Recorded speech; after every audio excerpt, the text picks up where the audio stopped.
Bonjour à tous, aujourd'hui je vous présente une petite bleue, une voiture exceptionnelle. Elle a couru 3 fois les 24 heures du Mans.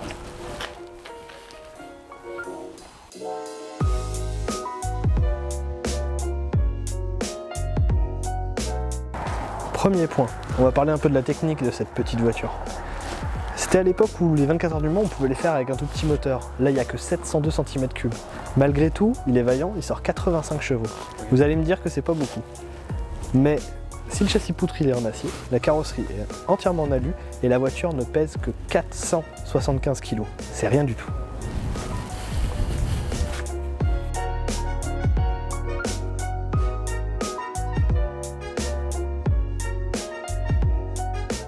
Deuxième point, on va parler un peu de cette auto-là en particulier.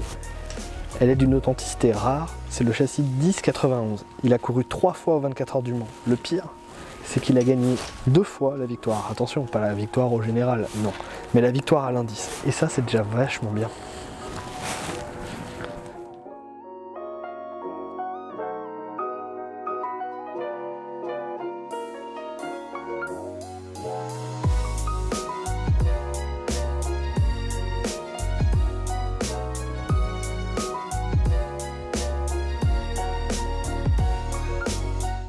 Troisième point, c'est pour la belle histoire. Là, on est sur l'autodrome de Linas-Montlhéry. Elle y a couru les 1000 km en 1961. Et la belle histoire, elle n'est pas finie, parce que cette auto-là est restée aux États-Unis entre 1962 et l'an dernier, et elle est revenue en France, et elle va maintenant être engagée en course historique par le petit-fils de son pilote de l'époque.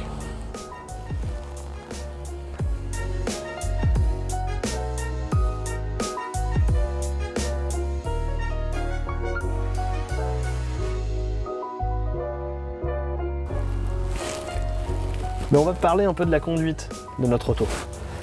Donc vous voyez, l'intérieur au final il est pas mal large, on est pas mal installé, mais on sent qu'on est vraiment quand même très près de la route. Les commandes, rien de très particulier, si ce n'est peut-être la boîte qui est un peu inversée par rapport aux conduites à droite, duquel on a le plus l'habitude.